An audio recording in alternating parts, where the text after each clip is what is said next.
Henry Moore, 1898 to 1986, was probably the quintessential British sculptor of the 20th century. Non-Western art was crucial in shaping his early work. Leading European modernists were later influences, and Moore united these inspirations was a deeply felt humanism.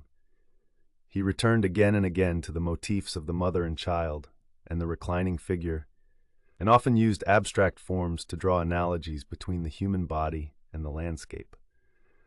Although sculpture remained his principal medium, he was also a fine draughtsman, and his images of figures sheltering on the platforms of subway stations in London during the bombing raids of World War II remain much loved.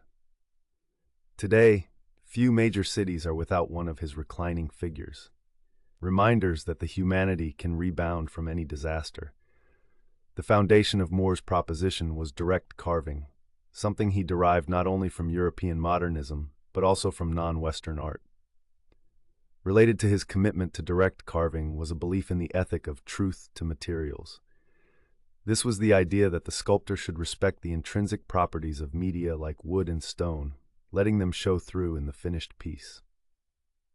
A material had its own vitality, Moore believed, an intense life of its own, and it was his job to reveal it. During the 1930s, Moore's most fruitful and experimental decade, he was influenced by both constructivism and, to a much greater extent, surrealism. From the former, he came to appreciate the importance of abstract form. From the latter, he derived much of his interest in lending a human and psychological dimension to his sculpture. Just as the human body inspired Moore's forms, so too did the natural world. He often derived ideas from objects such as pebbles, shells, and bones, encouraging the viewer to look upon the natural world as one endlessly varied sculpture, created continually by natural processes. See examples of his work on fairheadfineart.com.